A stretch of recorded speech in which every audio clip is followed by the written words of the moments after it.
Hi and welcome back. My name is Bernadette and I'm the contortion coach at the Circus Arts Conservatory. Today we're going to advance our backbending skills and we're going to learn the progressions from doing a backbend from standing and returning to standing. So the first thing with backbends is you want to be sure of your footing. So when you start your standing backbend, you want to have your feet a little more than shoulder width apart.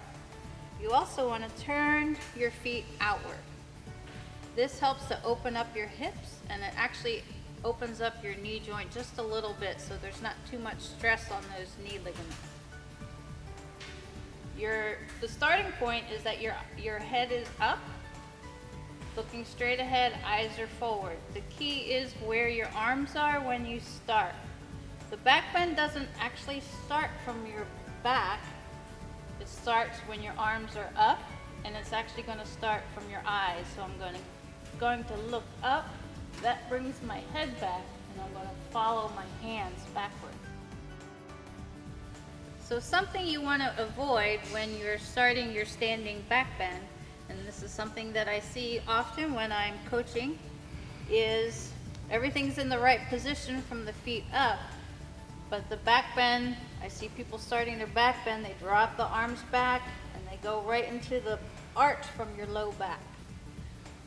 We want to avoid that because what that does is create a lot of pressure on your lumbar spine, on your vertebrae, and it creates a shearing force.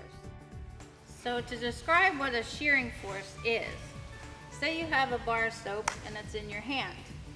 I get my other hand, and how we wear down soap is that we usually rub the soap back and forth. That pressure then makes the soap get smaller. So that's what you want to think about what happens to your back. You have a vertebrae and a vertebrae, and then you have a little disc in there, which we'll say is your soap. And so when you're in that shearing position, that high pressure position, you're going to get the vertebrae creating a shearing force in your disc in your back, which is going to create some wear and tear. We want to avoid that.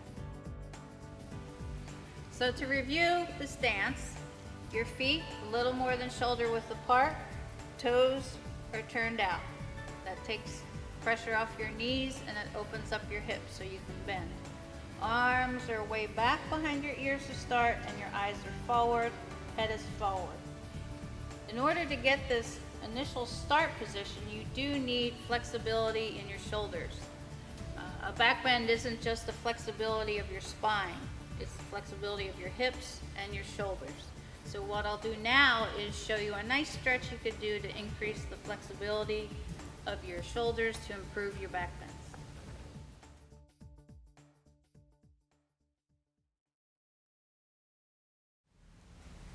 So for this shoulder stretch, you can do this at home. You can use a couch, or you can use a chair, or you can do it standing, holding on to a kitchen sink.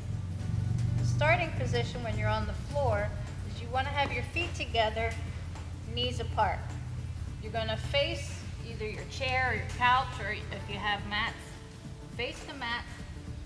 Arms are in line with your shoulder, elbows are straight. That's the important part of the stretch. And you're going to lean forward. You're going to hold that for about 30 seconds, and you can repeat that about 3 times. And this is okay to do a few times a day.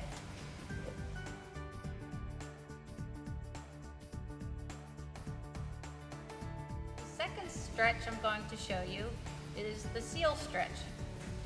This is something that I went over on our first video of backbend basics. All you need is the floor to do it. Put your hands in front of you. Your feet are a little bit apart.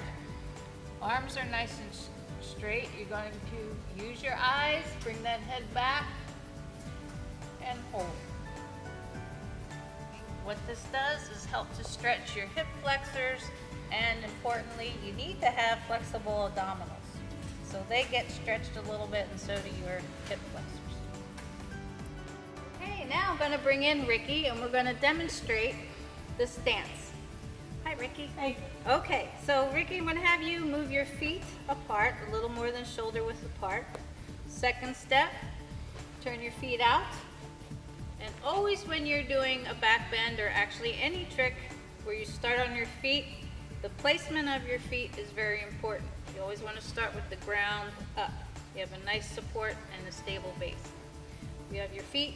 Now you're going to stretch your arms all the way up past your ears. And if you can see, you can probably see Ricky's earrings. That's what we want to look at. And you can see her head is forward, eyesight is forward.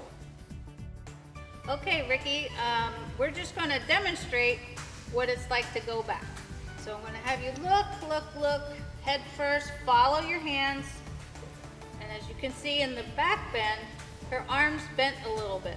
That's allowing her arms to accept the body weight as you land. Her hands are nice and flat, fingers are wide, and very important, Ricky kept her heels on the ground. Everything is flat. That gives you a nice firm base of support. Okay, come on down, Ricky.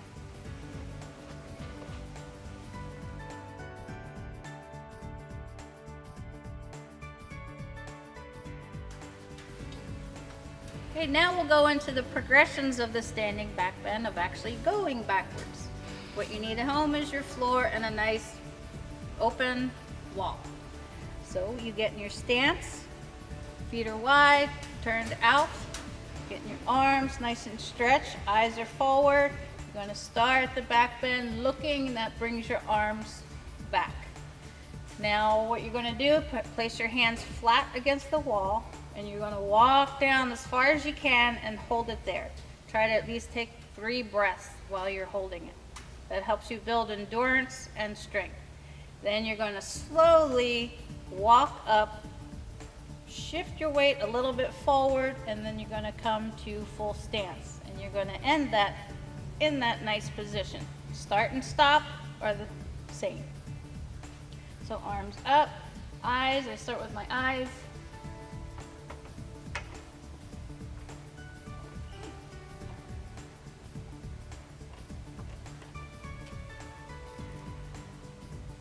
And there we go. Stage 1. The second progression is something you can do at home on your couch or with a nice sturdy chair. So you're going to get in front of your couch or chair, or if you have mats, stack them up. You're going to get your feet apart, toes turned out, the arms are nice and outstretched so you can see your ears. Bring them a little further. Perfect. What you're going to do, like you did on the wall, is gradually start with your eyes, bring your head back, and you're going to land those hands on the mat, couch, or chair. And just know that it's a nice soft landing. To come up, you want to pull your belly button forward, keep that head back, and all the way up.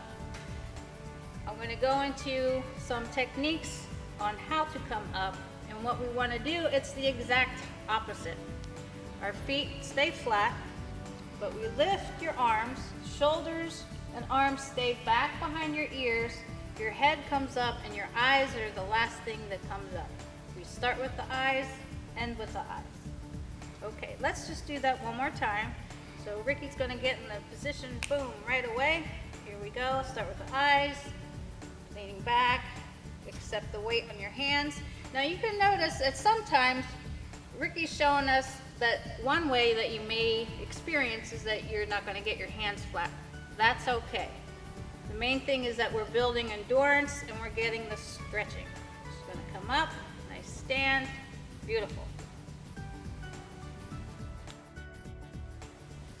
So now we're moving on to progression number 3, which will get you closer to the ground in your back bend.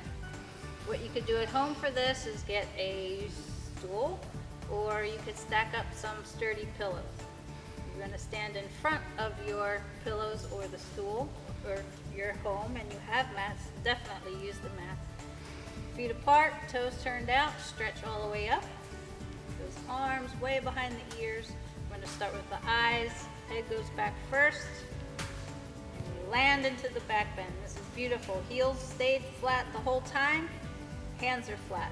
I'm going to count to 3, or take a nice deep breath in. Get that stretch. And now to come up, we're going to lean forward through the belly button, keeping that head back. And we're going to end in that first start and stance position. Now when you're practicing your swing ups, two things may happen.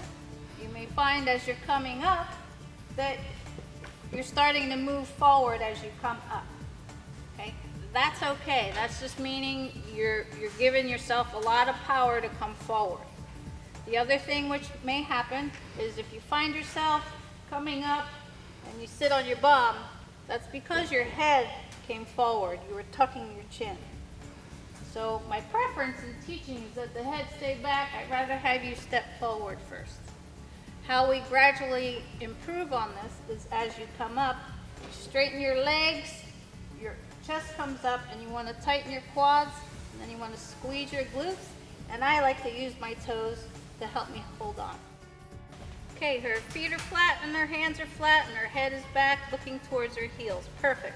Now we're going to rock 3 times. 1, 2, 3, swing up.